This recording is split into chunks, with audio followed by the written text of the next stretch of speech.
Well, hi everyone, I'm Yanina and I'm the current Australian Brewers Cup Champion, and I just want to brew some of my comp coffee for all of you. First, I'm gonna rinse my filter with 400 mils of water. It's very important the water is at the same temperature of the water we're gonna use for brewing, as we can get rid of all like the papery flavors that the filter can have. So very well rinsed, making sure the paper is stuck to the walls. And I start with 20 grams of coarsely ground coffee to 300 grams of water in total for a brew ratio of 1:15. Now the water that I'm using is gonna be at 93 degrees, and I'm gonna keep that temperature consistent with these cozies on the kettle. It also helps me have a better grip of the kettle, as well as being able to have more control over the flow that I'm using for the coffee. My bloom is 50 grams of water, and then I'll wait 30 seconds, and then the second pour is gonna be 70 grams, finishing with 3 pours of 60 grams every time, letting the coffee fully drain through. Doing this technique allowed me to have a much more cleaner expression of the coffee. This is a very fruit-forward coffee, it's a very sweet coffee. Using a paper filter was to make sure that I keep maintaining that clarity, maintaining that intensity, while extracting very delicious and very sweet flavors. My coffee came from Panama.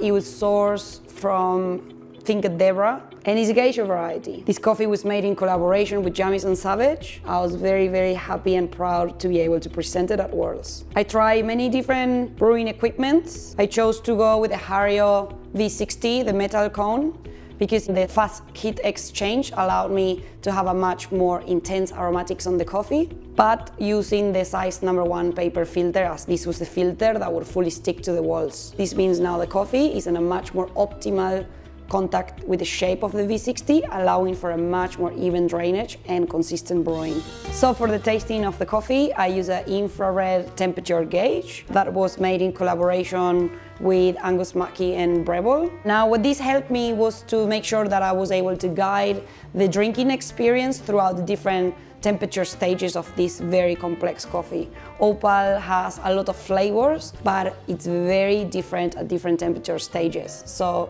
this tool allowed us to be able to help people navigate this coffee much more easy. The ideal brewing temperature starts from 58 degrees onwards. The medium stage was most of the people's favorite. It was very full of like tropical fruits. The hot stage very full of like very dark and blue fruits, finishing on my favorite stage, which was happening between 35 degrees onwards, and that's the cool stage when the coffee will turn into these wonderful red reflections. Now here I was able to find flavors as well of watermelon, which is one of my favorite fruits, and made it an amazing experience to get to work with this coffee. We call it Opal because it reminded us to the rare Australian gemstone that has colors depending on which light they reflect to. And the same happened with the coffee in terms of temperature. Depending which temperature you were at, it's different colors and flavors you could see. So I use a little opal ring to demonstrate the different colors that you can see in opals as well. It's very delicious coffee, and I hope you all got to taste some when I was touring around Australia and enjoy it.